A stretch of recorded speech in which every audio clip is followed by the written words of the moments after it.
Ni Tajamala na Sudi katika studio ya Our Generation TV. Leo tumetembelewa na mgeni mashuhuri na mgeni makini sana. Mgeni wetu ni mbunge lakini pia ni waziri katika chuo cha elimu ya biashara CB, na si mwingine ni Senior Eliashua. Karibu sana Mheshimiwa Senior Eliashua. Asante sana Mr. Thomas, na pia karibu sana wizarani. Asante sana. Nina furaha kubwa uwepo wako mahala hapa. Lakini kwa machache hasa wale watu ambao wakufahamu kiufupi, wewe ni nani hasa kiujumla? Mimi kwa majina naitwa Eliashua Mfungo, ni senior, ni senior parliamentary leader, lakini pia ni mbunge wa jimbo la Banking and Finance, na pia ni waziri afya, mazingira, makazi na mambo ndani ya chuo, ndani ya chuo cha elimu ya biashara CB ndani ya Dodoma CBS office. Asante sana. Unaonekana wewe ni mdau wa maendeleo katika taifa letu la Tanzania na katika vijana wa vyuo na vyuo vikuu. Hasa kwa ufupi, katika experience yako ya usinia, tunawezaje kumtafsiri kijana, hasa kijana makini na mwenye fikra chanya, na pia kumtafsiri kijana ambaye hana fikra chanya lakini pia sio kijana makini katika dhima ya kuleta maendeleo? Kijana makini ni yule kijana mwenye ndoto na malengo makubwa na anayotamani kuyafikia kwenye siku za usoni. Lakini kijana ambaye hana fikra au hana fikra chana ndio ile kijana ambaye anakuambia kesho yangu mimi bwana itajulikana kesho, yani hana malengo ya kufikia kesho yake iliyo bora na njema kwenye siku za usoni. Asante sana. Katika hayo uliyozungumza hapo, mada yetu inagusia ni masuala ya malengo, ndoto pamoja na maisha halisi ya vijana. Turudi kwako. Vijana mtaani baadhi yao wanasikika wakisema mimi sitaki kuweka malengo kwa sababu kila siku naweka malengo na hayatimii, lakini mimi naishi kwa kudra za Mwenyezi Mungu, kwa maana kwamba kile ninachokifanya leo ni kwamba ni Mwenyezi Mungu amenipangia hicho kufanyika leo. Kwako wewe, una mtazamo gani juu ya hayo maoni ya vijana pamoja na mitazamo ya vijana katika swala zima la malengo? Kwanza vijana wenzetu ni vizuri zaidi wajue kwamba malengo ni nini. Malengo ni kuwa na mawazo au fikra au mtazamo wa kutamani kufika sehemu. Hayo ndio malengo, kwamba unakuwa na matokeo au matamanio ya kufika sehemu. Hayo ndio malengo, na inabidi uweke malengo kwamba leo niko nyumbani, miaka 5 baadaye, miaka 7 baadaye, miaka 10 baadaye nisiwe nyumbani kwetu niwe nimepanga. Miaka 2 baadaye nisiwe nimepanga niwe kwangu. Hayo ndio malengo. Hayo ndio malengo. Na kuweka malengo ni jambo la maana na ndio ustaarabu wenyewe, kwa sababu usipokuwa na malengo ndio kwamba kila siku unapiga match time pale pale. Lakini kuwa na ndoto au kuweka ndoto ni ndoto tuseme ndoto ni nini? Ndoto tuseme matarajio yako, matamanio yako, muktadhari wako wa baadaye. Yaani wewe unataka maisha gani? Ndio ndoto. Ndoto, mtu akisema nahitaji kuwa na maisha bora na maisha ya mafanikio, huyu ana ndoto. Na lazima uweke ndoto. Yaani kijana mstarabu au aliyostaarabika kwenye jamii lazima uwe na ndoto, pia uwe na malengo. Mkwako katika experience yako ya maisha na pamoja katika kuwepo katika taifa hili la Tanzania, hivi unafikiri vijana wengi tatizo lao kubwa hasa ni lipi, lakini pia na njia za kutatua hilo tatizo ambalo unaloliona kwa vijana wengi hasa wa Kitanzania? Vijana wengi wa Kitanzania au sisi vijana wengi wa Kitanzania. Sisi vijana wengi wa Kitanzania, tatizo letu ni lipi, na pia na njia ya kutatua hilo tatizo ambalo unaona tunalo sie vijana hasa wa Kitanzania? Tatizo letu kubwa ni hatuzijui fursa. Pale zinapotokea hatuzijui, na hata pia pale zinapotokea pia hatusaidiwi kuzipata hizo fursa. Ndio tatizo kubwa. Nani anawajibu sasa kufanya tuzijue fursa? Wajibu wa kufanya tuzijue fursa kwanza ni sisi wenyewe, natakiwa tuzijue, tutambue kwamba hii ni fursa yangu, naweza nikashiriki, na nikishiriki itanisaidia kunifikisha sehemu fulani. Na pia wajibu wa pili ni wajibu wa serikali. Serikali ya Jamhuri ya Muungano wa Tanzania ina wajibu wa kutuonyesha fursa na kutuambia twende kwenye fursa tukashiriki kwa muktadha wa maendeleo mapana ya taifa letu na maendeleo mapana ya vijana mmoja mmoja. Mheshimiwa Senior, katika sekta ya uongozi vyuo na vyuo vikuu umefanikiwa sana kushiriki katika nafasi za uongozi, lakini kwa kijana ambaye anatamani kutambua, kwa sababu unaweza ukawa na ndoto lakini unajua kwenye ndoto kunapitia changamoto nyingi, kuna kitu make experience. Tuweke wazi, katika maisha yako wewe una ndoto hasa ya aina gani, au ndoto ipi ambayo wewe unayo kama kijana? Ndoto yangu kubwa ndio nayo kama kijana Ndoto ya kwanza ni kuja kuwa mtu wa kuheshimika. Mtu wa kuheshimika, mtu wa maana, jamii jivunie uwepo wako. Yaani ndo ndoto kubwa. Haya mengine hizi nafasi haijalishi kwenye sekta ipi, kwenye serikali, kwenye taasisi ya serikali. Haya mengine ni kuda za Mwenyezi Mungu atakazotuweka. Lakini kikubwa ni kuwa mtu ambaye jamii kupitia wewe, jamii inanufaika, jamii inafurahia uwepo wako. Na ni changamoto zipi labda ambazo umezipitia katika masuala mazima ya kujishughulisha, yani strategies za kufikia malengo yako kadhaa ambayo umeyafikia hadi sasa kuwa kiongozi na ni waziri? Changamoto ambazo umeweza kukutana nazo katika kufikia malengo yako haya ni makubwa, sio machache. Na ni malengo makubwa kwa sababu ni wengi wanatamani kuwa hapo lakini hawajafika. Kwa mpaka hapa changamoto tunazokutana nazo, changamoto zipo kwa sababu ili uwe waziri lazima uwe mbunge. Na mbunge unaenda jimboni, unaenda kupigana na kushindana na wenzio kwa hoja. Wananchi wakikuelewa wanakupa ridhaa, unaenda bungeni. Wakikupa bungeni, ukifika bungeni yani rais achagui tu mtu kwa waziri. Anachagua mtu kwanza anayejiamini, mtu atakayeta matunda, mtu ambaye ataonyesha hata pale tunapokuwa make bungeni pale ni sehemu ya mijadala. Pale ambako mijadala inakuwa kidogo, serikali inashambulia, rais ana wajibu wa kumteua mbunge kwa waziri ambaye ataweza kuleta cool pale ndani na mambo yakaenda salama. Kwa hiyo changamoto tunazokutana nazo kwanza ni kuaminisha watu ambao hawakujui kwamba wewe ni mtu salama. For the first time umefika chuo. For the first time. Kwamba watu ambao hawakujui, mmetoka sehemu tofauti tofauti, mikoa tofauti tofauti, mmekutana chuo kimoja, jimbo moja. Na mpo watu zaidi ya 3 au 5. Wote mnataka sehemu moja, nafasi moja ya ubunge. Kwa hiyo unatakiwa uaminisha watu kwamba wewe sio bora sana kuliko hao, lakini wewe una kitu cha ziada cha kuwaletea matunda kuliko hao wenzio unaoshindana nao. Kwa hiyo ni changamoto, na namna ya kuzitatua ni ujasiri wako au kuna kitu cha ziada labda ambacho unajivunia katika kuface challenge? Namna siwezi kujivunia. Siwezi kujivunia ujasiri wangu. Nachoweza kusema kwamba ni deliver kitu kwa wananchi. Wananchi wangu wakaona kweli kutumia hichi anachotuambia atatufikisha sehemu, ndio maana wakanichagua. Kwani umewahi kuwa kiongozi hapo awali? Ndio, nimewahi. Kabla ya hapo tufende kutambua. Una katika maisha yako ya uongozi, wewe ni kiongozi wa aina gani kati hawa wawili? Kiongozi wa kuzaliwa, yani amezaliwa ana nature ya uongozi, au yule kiongozi aliyeenda kujifunza masuala mazima ya uongozi? Na unatafsiri vipi hiyo statement kwa ujumla? Mimi ni kiongozi wa kuzaliwa by nature. Kwa sababu kujifunza uongozi tunajifunza kila siku. Kila siku kuna challenge mpya, kila siku ukitaka kuwa monta wa darasa la 7 au monta sekondari, tofauti na ukitaka kuwa mbunge wa chuo au mbunge wa kozi. Kwa hiyo kila siku tunajifunza mapya kutokana na mazingira tuliyopo. Kikubwa hapo umesema kuhusu issue ya kwa tofauti gani kati ya kiongozi wa kuzaliwa na kiongozi wa kujifunza. Kiongozi wa kuzaliwa wa trainings. Huyu kiongozi wa kuzaliwa mara nyingi ni kiongozi anayetaka jambo lifanikiwe. Yaani leo tumejadili, kesho tuko field, jambo limeisha. Huyu ndio kiongozi wa kuzaliwa.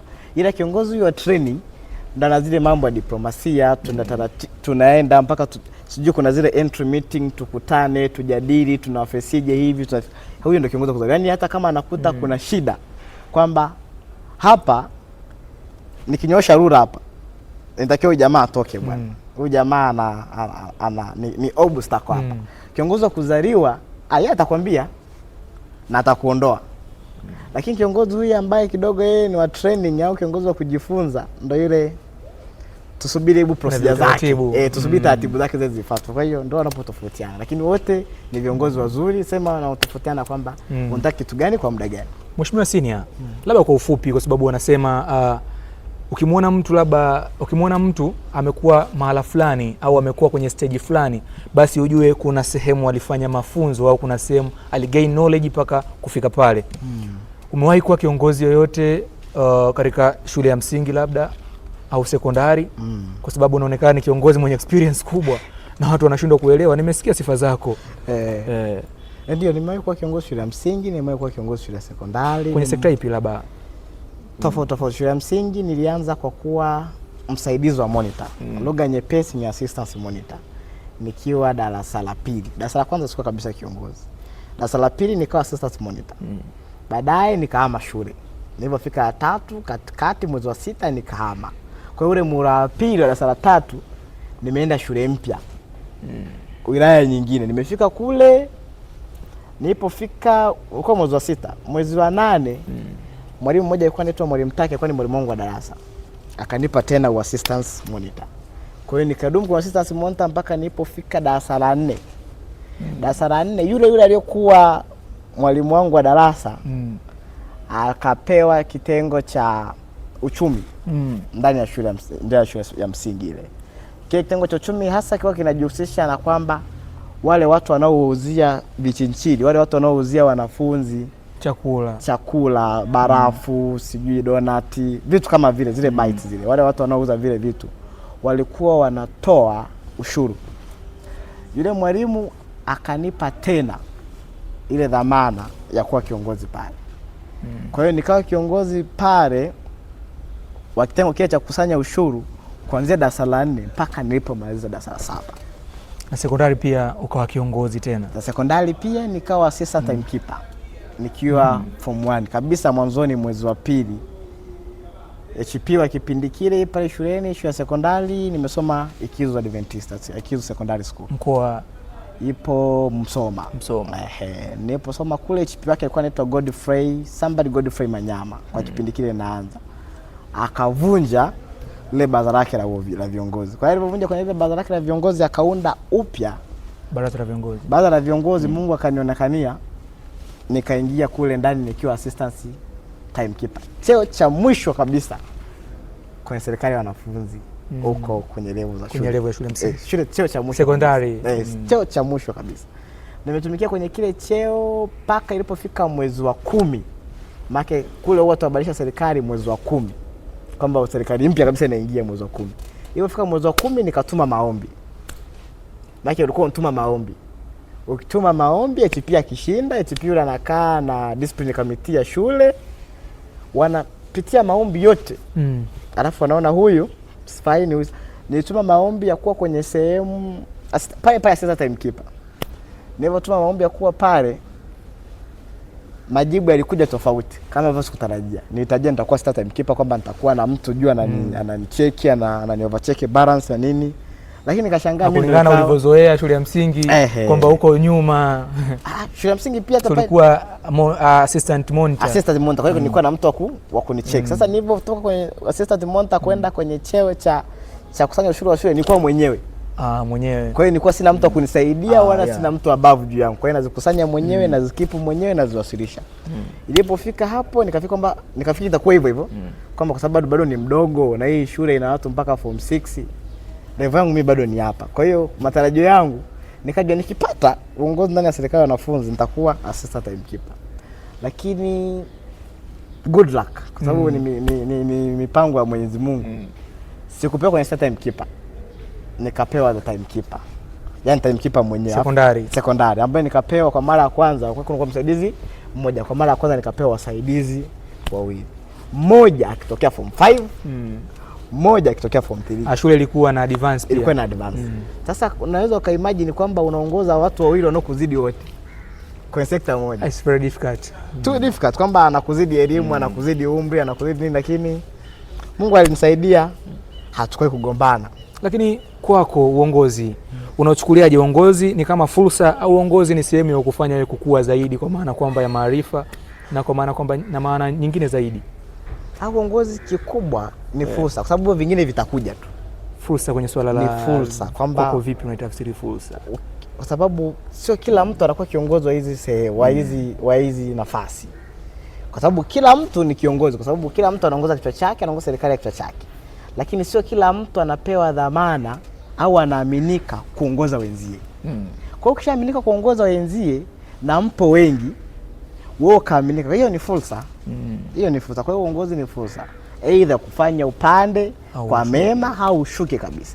Ni fursa. Labda wazazi wako wewe wakati upo kijana ambaye labda shule ya msingi, sekondari, hadi chuo, je, wazazi wako ni watu ambao walikuwa wanapenda sana au walivyoona swala la uongozi walikuwa wanalichukuliaje kwako? Mara kwanza kipindi tunaanza nikamwambia mama, kwa sasa nimechaguliwa kuwa msaidizi wa monta. Aliniambia hutosoma, kaachi hiyo kazi. Na kesho uje uniambie kwamba wewe sio tena msaidizi wa monta. Hataki wewe monitor, kwamba utafeli. Taka kabisa. Nilipofika shuleni nikamwambia mwalimu kwamba nyumbani bwana hii wameikataa. Hii wameikataa. Mwalimu aliniambia maneno mawili tu. Lala chini. Neno la kwanza nikalala. Akanichapa fimbo 3 za moto. Anataka ubaki kwenye nafasi yako. Alipomaliza kunichapa akaniambia hutotoka. Akamaliza. Nikarudi darasani. Kwa hiyo nikabaki vile vile, sikwenda tena nyumbani kumwambia kwa mama nimetoka au sijatoka. Hadi sasa kwa wazazi wako. Sasa hivi wamezoea na wanapenda sana kusikia senior is a leadership. Wamezoea na somehow wanaiona kesho iliyo njema.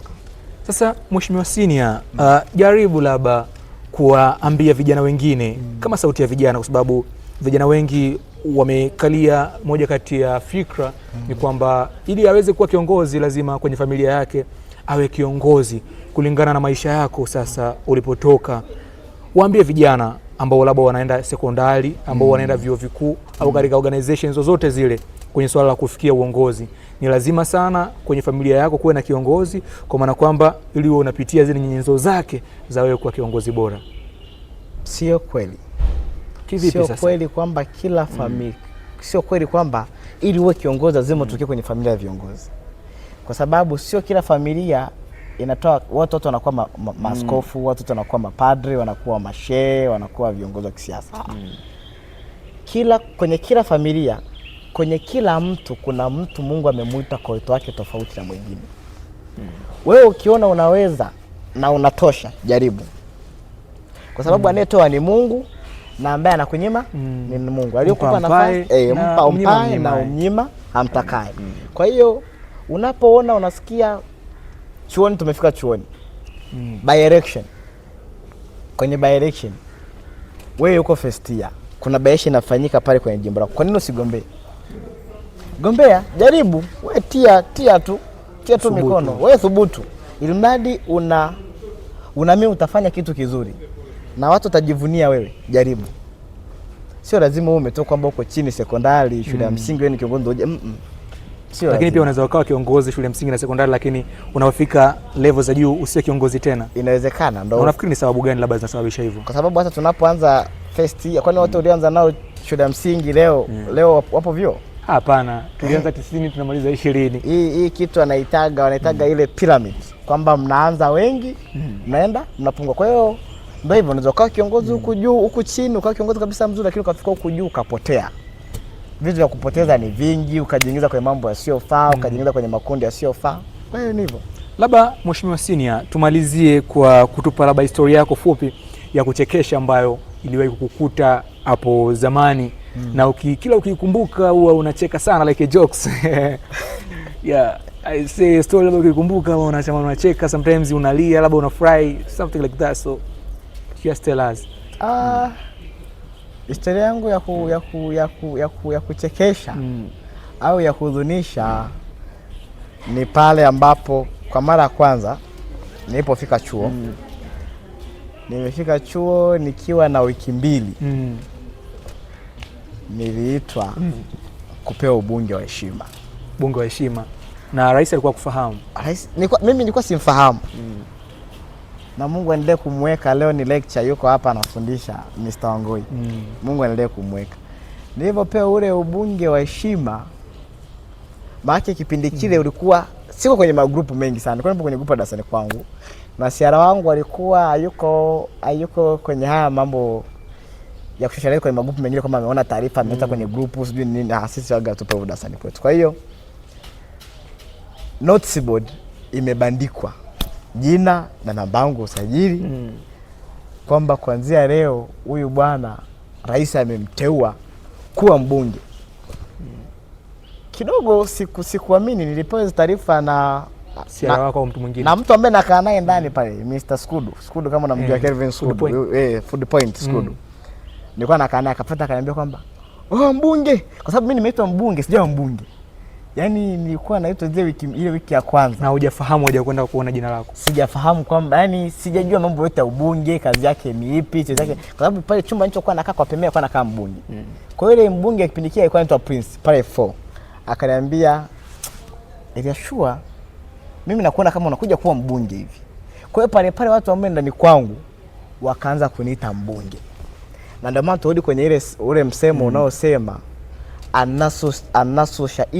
Anasuluddin shahidi la watu ni mashahidi wa Mwenyezi Mungu. Kwamba watu wanavyokusema ndivyo Mungu anavyopokea. Kwa sababu mimi kipindi Prince ananiambia na kuona utakuwa mbunge, watu ambao ndani kwangu kaanza kuniita mbunge. Automatically ndani baada ya wiki 2 simjui rais, yani simjui kama huyu rais wetu ni huyu, anaitwa hivi, ikuru yake ni wapi. Hivyo sijui chochote kile kuhusu, nikateuliwa kuwa mbunge. Wow. Nilipoteuliwa kuwa mbunge, akaja akaniambia bwana Skudu, "Kwa jina lako limetoka, ila hapa nimepiga picha." Nikasoma ile memo, tulikuwa tumetolewa tu 3. Nikasoma ile memo, nilicheka sana. Sababu nilisema sasa nakuwa mbunge au kuamini kwamba huenda sio jina lako. Kwa sababu ilikuwa ni majina yangu yote 3. Kwa hiyo ndio kwamba ni jina langu. Sasa mbunge kazi yake ni nini? Huyu mbunge wa rais kazi yake ni nini? Kwa hiyo nikamrudia yule jamaa, huyo bwana Prince, Mheshimiwa Prince. Nikamwambia, "Mheshimiwa bwana, jina langu limetoka hivi hivi." Akaniambia, "Hivi hongera bwana, sijui mimi nilikwambia." Lakini nikatafuta kesho yake kumjua rais. Ndio nikaenda Sibeso. Nilipoenda Sibeso, nakuta sitomtaja kwa jina leo na muhifadhi. Alikuwa ni naibu waziri wa sekta fulani hivi. Akamwambia, tukamsalimia, "Unajua mle Sibeso anataka ukienda, mheshimiwa habari, pole na majukumu, yani umtoe kwenye hali fulani, umpe heshima, respect yake." Kwa hiyo kwenye ile namna kuzungumza, labda sasa sijui kama kwa kipindi cha labda mimi nilikuwa kwa sababu sijajua mambo ya uheshimiwa. Kwa hiyo nikafika nikamwambia, "Dada habari." Alikuwa yuko na mwingine ambaye alikuwa ni waziri. Alikuwa naibu waziri, alikuwa ni manaibu waziri wote wawili. Afika ananiambia, "Oh, tutaje hivyo, unatuchukuliaje? Toka bwana." Yaani utoke ofisini. Toka ofisini bwana. Kwa hiyo kama mbonye ndo haya. Sasa mimi nikakaa nika-draft barua ya kujiuzuru. Kwa nini? Kuhofia kama ndo lugha zenyewe hizi. Huko naenda kushirikiana nani? Hapa hao ndo nasikia ndo manaibu mawaziri. Kwa hiyo mambo yasiwe mengi, sitakagombana kwa sababu nilikuwa nataka amani ya moyo. Biblia wanakuambia chunga sana moyo wako, sababu ndiko chemchemi za uzima zako fanyaje zinakotokea. Kwa hiyo kwa kipindi kile nikaona nika-draft, nikaja nikaosha kwamba nikamwambia bwana Prince, naomba namba ya waziri mkuu. Prince alivyonitumia namba ya waziri mkuu kipindi kile alikuwa anaitwa mtoto wa Jafo, huyu mtoto wa mheshimiwa Jafo alikuwa anaitwa bwana Ismail Jafo. Nikamtafuta ile alikuwa nani kiongozi? Alikuwa ni kiongozi kwa waziri mkuu wa serikali ya wanafunzi. Nikafuta akamwambia, "Bwana, mimi ndio Eliashua." Akasema, "Ndio wewe?" Naye akashtuka. "Ndio wewe?" Nikamwambia, "Ndio mimi." Sasa tukaongea, akaniambia, "Kwanza hongera nini?" Sijui mtu anakutana naye unampa congratulation nini. Nikamwambia, "Mkuu bwana, mimi sijaja kwa mengi, nimeleta barua yangu bwana ya kujiuzuru." "Barua ya nini?" Nikamwambia, "Barua ya kujiuzuru." "Kwa nini?" Nikamwambia, "Hii nafasi mlionipa bado, kwa sababu hata siara sijawa. Sasa sijui majukumu ya siara na how comes nitaperform vizuri kwenye majukumu ya ubunge, tena hasa ubunge wa kuteuliwa na rais." Maana ubunge rais hauna jimbo. Hauna jimbo. Kwa sababu mtu anayetokea darasani kwako ambaye ni mbunge atafika mwanao unataka. Ni kama ubunge wa viti maalum wa jamhuri, kwamba mtu wa jimbo hili na mbunge wa viti maalum wake hapa, kwa sababu wote tena muda wako majukumu yako kumsaidia mtu aonekana kama wewe unafanyaje? Unautaka. Kwa hiyo tukazungumza naye, alinipa shule, akanipa courage, akaniambia unaweza. Rais amekuamini. Maana kama rais amekuamini unaweza. Rais huwa anateua watu 5 tu. Hata imagine kwenye chuo kizima watu kama 1000 na kuendelea 10,000 huko. Watu 5,000 na plus. Sasa watu 5,000 na plus kipindi hicho rais ameona kwamba wewe unatosha kuwa miongoni mwa wale watano. Kwa hiyo ni heshima. Kwa hiyo bwana mkubwa alivyonipa vile moyo nini, nikasema basi. Sasa ile siku naenda kuapishwa, wale manaibu mawaziri akaja kunisalimia. mheshimiwa karibu bwana. Wanapenda kuita mheshimiwa. Sasa sema hawa watu wanifanyia fujo hawa. Sasa kipindi kile unajua ukiwa mbunge cha kwanza ukiwa mbunge cha kwanza kwamba hii serikali lazima ijue uwepo wangu. Sasa vile nilipokuwa nataka kubehave kwamba hii serikali lazima ijue uwepo wangu, lakini nakumbuka mimi ni mbunge wa rais. Mbunge wa rais, kwani rais alikupea kule ukashindane naye? Hapana. Mtu anapokutendea wema na usimtendee wema. Kwa hiyo lazima upande wake. Lazima upande wake. Kwa hiyo kama kuna vitu haviendi sawa sana, utamtafuta baadaye private au waziri mkuu kwa uzungumze hapa hivyo. Kwa hiyo nikawa hivyo. Kwa hiyo ilipofika muda baadaye uongozi wa bwana mkubwa ukaisha, akaja Rais Seba, nikaenda jimboni, nikafika nikachuana. Tena sikuchuana. Jimbo langu mimi nzuri sana, sikuchuana. Lilikupisha kwa sababu ninaamini uwezo wako. Watu walisema. Na yule mbunge aliyekuepo alienda wapi sasa? Mbunge aliyekuwa, kwa sababu mimi nilipokuwa mbunge wa rais direct watu wakaanza kuniita mbunge. Na yeye hakuwepo. Kwa hiyo automatically ile nani ikapotea. Wonderful. Kikubwa nilichoingia pale nitaka matamanio kwamba kozi yetu ilikuwa ijulikane. Yaani kozi yangu ya banking and finance. Kozi yako kozi gani? Kozi yangu ya banking and finance ilikuwa ijulikane. Kwa hiyo nilichokuwa nakifanya kwamba HOD akiita viongozi anaita toa kozi nyingine. Akiwa kwenye grupu akiita viongozi anaita kozi. Kwa hiyo nikifanya kwanza hii kozi ikajulikana.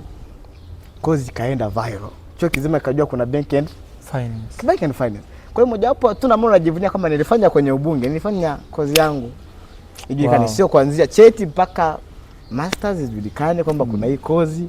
Na watu waji proud, watu feel happy. Kulikuwa kuna vitabu, watu sasa hivi tuna vitabu mle library vingi tu vya financial, mambo ya finance.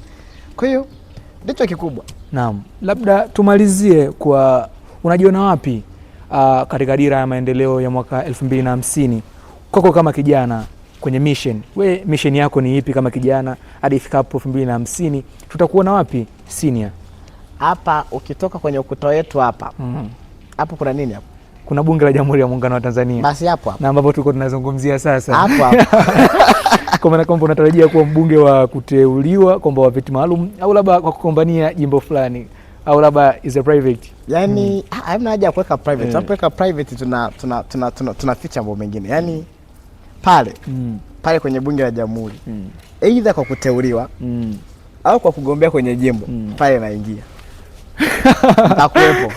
Maneno yanaumba. Maneno yanaumba. Nitakuwepo bana. Asante sana Mheshimiwa Senior. Labda kipi ambacho labda ungependa kuzungumza na vijana ambao labda wamekata tamaa, labda na vijana wengine hawafikiri wafanye nini? Watie moyo, zungumza mambo machache kwa ufupi zaidi kuhusiana na masuala mazima ya vijana na katika kuendea ndoto zao na maisha yao ya baadaye. Kijana usikate tamaa. Pale ulipo unachokifanya kiamini kitakuwa vizuri zaidi kesho. Kijana unajua kuimba au talent yako ni kupenda kuimba. Wanasema practice making perfect. Practice make perfect. Hapo ulipo endelea tu. Ipo siku utakuwa Diamond. Ipo siku utakuwa Harmonize. Ipo siku kiwa kike utakuwa Zuchu. Utakuwa Nandi. Hapo ulipo practice tu. Utafika pale. Ukiwa unataka kama ndo mambo yetu haya siasa. Amini kama kesho yangu mimi Jamhuri. Kesho yangu. Amini kwamba kesho yako wapi? Wewe ni kiongozi au mwanasiasa? Wewe. Unapokuwa kwenye haya mambo tena hasa media, maana media inatunza kumbukumbu. Kwamba unapokuwa kwenye haya mambo kwamba kiongozi au mwanasiasa. Umezungumza mwenyewe hapo kwenye mambo yetu ya siasa, lakini pia umezungumza ni kiongozi. Kipi ni kipi? Kwa sababu mbunge anatokea kwenye siasa, hata kama ni kiongozi, anatokea kwenye siasa. Au kiongozi yote ni mwanasiasa?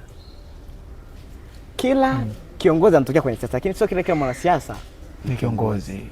Rais wa Jamhuri ya Muungano wa Tanzania na urais wake ni mwanasiasa, lakini pia ni kiongozi. Kwa sababu ni cheo cha kisiasa. Yaani ubunge ni cheo cha kisiasa. Waziri ni cheo cha kisiasa. Mbunge ni cheo cha kisiasa. Lakini nani? Ni viongozi. Viongozi. Kwako wewe turudi. Jibu moja kwa moja. Watu wanavyoniona mimi kwa sababu ninavyojiona kiongozi, lakini kama watu wananiona kama mwanasiasa au kiongozi, hiyo it's up to them. Asante sana. Asante sana. Ulikuwa nami Thomas Alex, hapa ni Our Generation TV. Huyu ndiye Senior Eliashua, yule uliokuwa ukimsikia kwa hamu sana.